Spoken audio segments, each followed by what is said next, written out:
All right, Paul, we're here. We're in Seminole County, and pretty good offense here. Yeah, they do have a good offense. I'll tell you what, nobody's really been able to stop them all. They're pretty tough. Yeah. Did I ever tell you about my grade school days, though? Did I ever tell you about those days? No. I mean, my 8th grade team, I played middle linebacker. You know, I mean, I was unstoppable. I mean, I was at unstoppable force. When people try to get by me, I take them down every single time. I mean, this is Midwestern football. It's the real deal. But we're in the. I mean, surely, it's not. I'm telling you right now, I could stop Seminole County right now if I wanted to. To Michael Fed, what's going on? Owen Parks, good. I mean, Seminole County here in the house. I'm telling you right now, I can stop you. Nobody else in the state can stop you. If I'm messing with Midwestern football, I can stop you. What you mean you can stop me? I'm telling you, like I think I can run you down. You can't juke me. You can't juke me. You may be able to juke those other guys. You can't juke me. I think we should see. We should see. Let's take a look at it. All right, yeah, let's do it. Let's see. Let's go see. Hold on, I'm old man. I gotta stretch. You know, I gotta get my stretches in. Hold on, I don't want to pull something. You guys are young. You can handle it. But hold on, 1, 2. All right, let's go. I'm ready. Let's do it. Ready. Go. Set.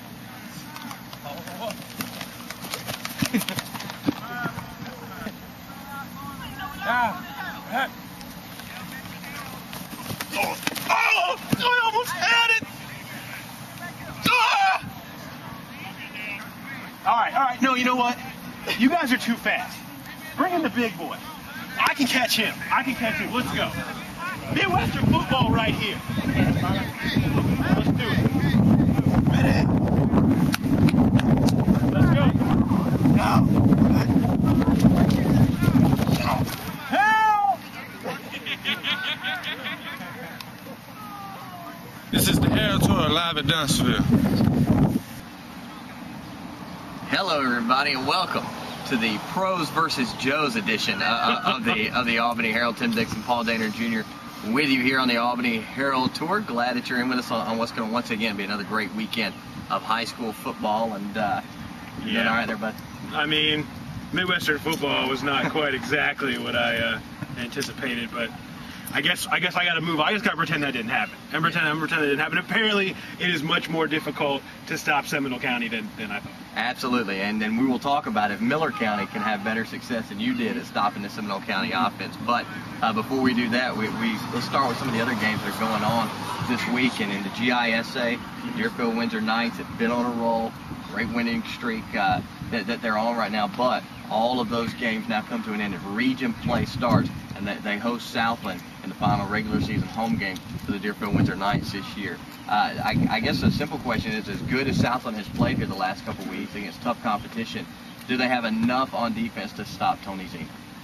Boy, I don't know. This is definitely got a feel of a big, difficult trap-type game for Deerfield. And we talk about that a lot on here, but there really is. With that Westfield game hanging right there next week, boy, it's really hard to focus on Southland. Westfield has been the best team in the state, I think, to this point, no doubt. In region, could be deciding region, #1 seed, everything. And with that game sitting on the horizon, it's really easy to think about that. But Southland is no slouch. Yeah. They have played with everybody. They have not been blown out by anybody. And not only that, in close games, they have shown a great knack for coming back and finding ways to win games. So they've had 2-score comebacks against multiple teams this year, game-winning field goal with time left in the game. They've just done a lot of things you have to do when games are close and found ways to win. So Deerfield, I think I'd be very worried right now if I was Deerfield that South would come up and pull a shocker if they were looking at all forwards next week against Westfield. I think the thing that Deerfield's got to be conscientious of is on their defense side. We know what Deerfield's going to do offensively. They're going to look to give it to Zenon and maybe look to throw deep from time to time to Reggie Brown. The thing for them on defense is can they get off the field on 3rd down against Southland? If Southland is able to control the clock and move the ball down the field on them, much like SGA did at points in time, even though it was still a win, much like Piedmont did, even still in a win, I think Southland's better than both SGA and Piedmont, and so that's going to be what I watch for is can we get off the field on 3rd down? The one game this year where Deerfield couldn't get off the field on 3rd down was FPD. They lost that game by 3. Yeah, and this will be a time where, we hear this a lot, especially in high school football, and I think we'll see it out with this Seminole Miller game, is big-time players make the big-time plays in big-time games, and it's going to be one of those things where if things break down and it's about even, like you mentioned, Tony Zenon make that play, which can keep them going on a crucial third down, a crucial fourth down, or break one for a touchdown in the fourth quarter. That's the difference. He's the one thing Southland doesn't have, that nobody really else has, and that's why Deerfield has been so successful this year. And I think that's why they find a way to beat Southland and set themselves up for next week against West. Deerfield Southland now on to Dougherty, going on the road to Cairo. A huge game with a lot of playoff implications. Yeah. And I mean, we're at that point in time of the year now where you have to start having that talk. You know, if you're Dougherty and you're thinking about playoffs, you know, could this potentially distract you, or does it motivate you even more?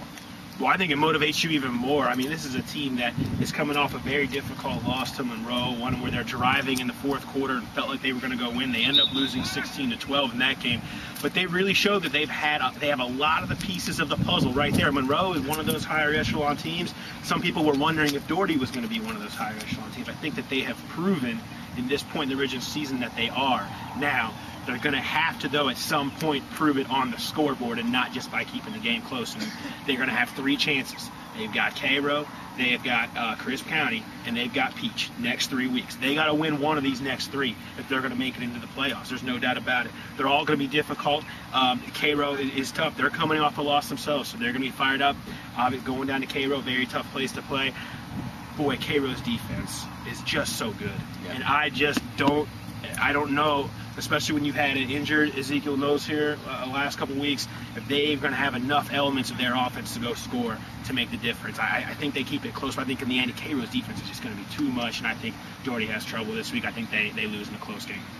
So there you have it. Two of the games are going to be great on the weekend, but the game that everybody will be talking about all across Southwest Georgia is right here in Donaldsonville, Seminole County and Miller County. They go head-to-head. These two teams, they sure don't like each other, and it's going to be an intense battle. So how will this young Seminole County team, who's been so potent here over the last few weeks, how will they handle it? Well, we had a chance to sit down with Coach Alan Ingram and talk to him about it.